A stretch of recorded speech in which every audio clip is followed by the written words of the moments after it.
Assalamualaikum warahmatullahi wabarakatuh. Perkenalkan, nama saya Ratna Maulida dari Prodi Manajemen Universitas Cyber Asia. Hari ini saya akan presentasi materi akuntansi untuk piutang atau Accounting for Receivables.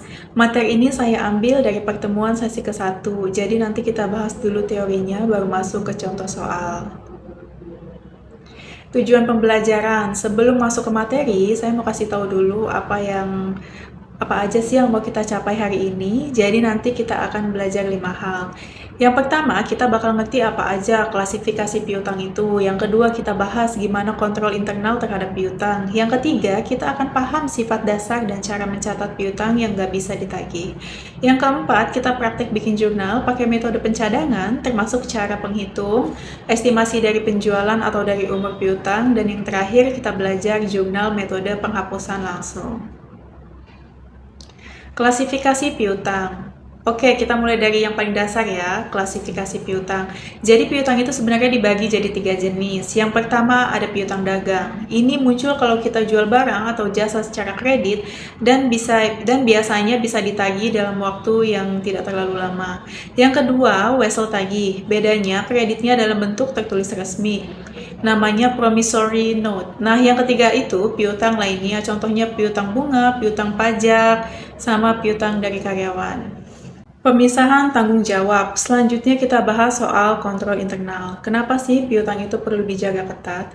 Karena kalau enggak, gampang banget disalahgunakan. Makanya tugasnya dipisah-pisah. Ada yang harus menyetujui kredit ke pelanggan, ada yang bagian jual barang atau jasa, dan ada yang menerima kasnya. Dan ada juga yang khusus mencatat semuanya di pembukuan. Jadi alurnya seperti ini.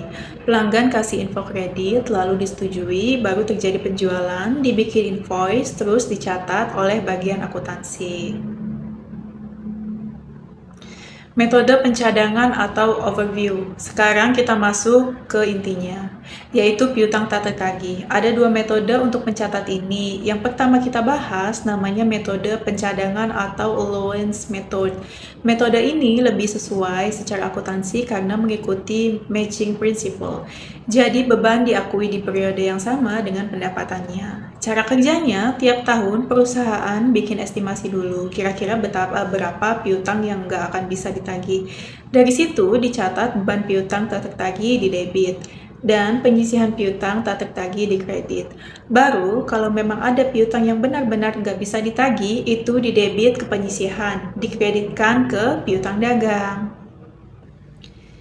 Ilustrasi estimasi awal, Cynthia Richards. Biar lebih jelas, kita lihat contohnya.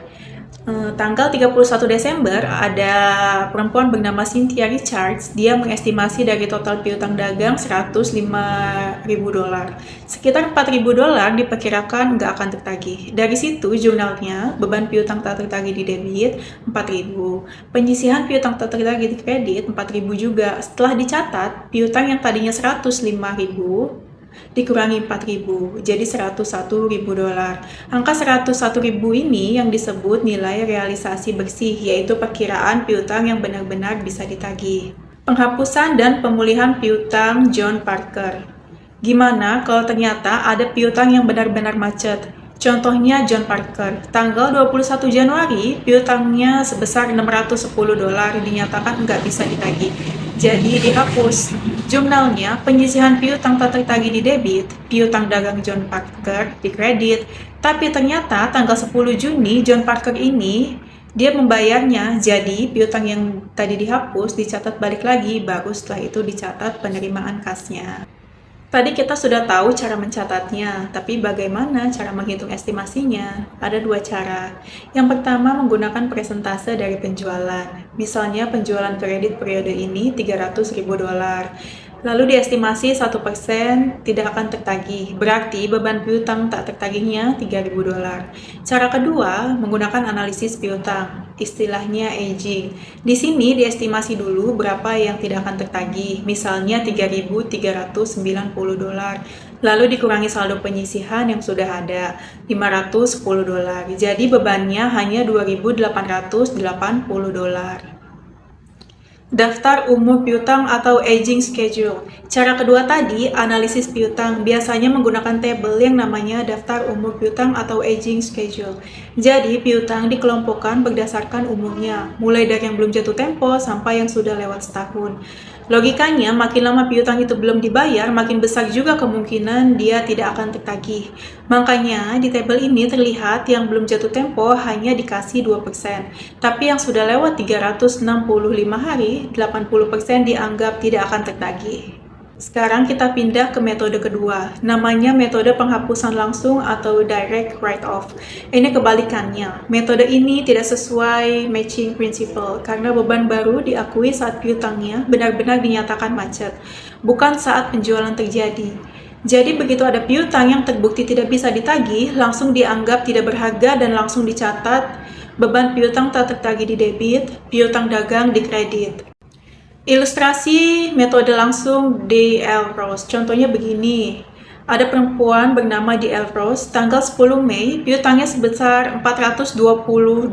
Ditetapkan tidak bisa ditagih, langsung dihapus dari pencatatan. Tapi tanggal 1 November, dia ternyata bayar. Jadi dicatat dua jurnal. Yang pertama piutangnya dicatat balik lagi, baru setelah itu dicatat penerimaan kasnya. Perbandingan dua metode. Agar makin kelihatan perbedaannya, kita coba membandingkan dua metode ini. Dari sisi matching principle, metode pencadangan itu konsisten, sedangkan metode langsung tidak. Dari segi waktu pengakuan beban, metode pencadangan diestimasi terlebih dahulu di akhir periode. Sedangkan metode langsung baru diakui saat piutangnya benar-benar macet. Akun yang dipakai juga berbeda. Metode pencadangan memakai akun penyisihan, sedangkan metode langsung ke piutang dagang. Di neraca juga berbeda. Metode pencadangan menyajikan piutang sesuai nilai realisasi bersih, sedangkan metode langsung disajikan penuh sampai nanti dihapus.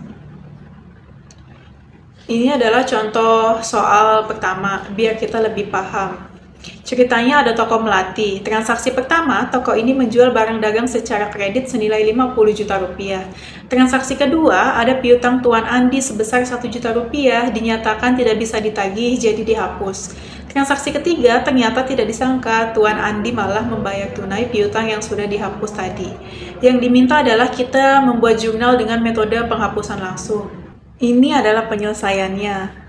Transaksi pertama, piutang dagang di debit 50 juta, penjualan di kredit 50 juta. Transaksi kedua, beban kerugian piutang di debit 1 juta. Piutang dagang Tuan Andi dikreditkan 1 juta. Saat Tuan Andi membayar, ada dua langkah. Transaksi 3A, piutangnya dicatat balik dulu. Piutang dagang Tuan Andi di debit 1 juta. Beban kerugian piutang di kredit 1 juta. Lalu transaksi 3B, kasnya dicatat, kas di debit 1 juta, piutang dagang Tuan Andi di kredit 1 juta. Jadi intinya di metode ini, piutang yang macet langsung dicatat sebagai beban tanpa perlu ada akun penyisihan.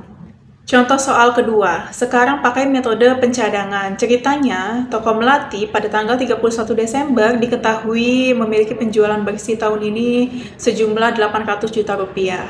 Dan perusahaan menaksir 1% dari penjualan bersih itu tidak akan tertagih. Yang diminta adalah untuk membuat jurnal penyesuaian estimasi kerugian piutang di akhir tahun. Cara menghitungnya mudah sekali. 1% dikali 800 juta, hasilnya 8 juta rupiah. Jadi jurnalnya beban kerugian piutang di debit 8 juta, cadangan kerugian piutang di kredit 8 juta. Sebelum saya tutup, saya mau rangkum poin-poin pentingnya. Piutang itu ada 3 jenis, yaitu piutang dagang, wesel tagih, dan piutang lainnya.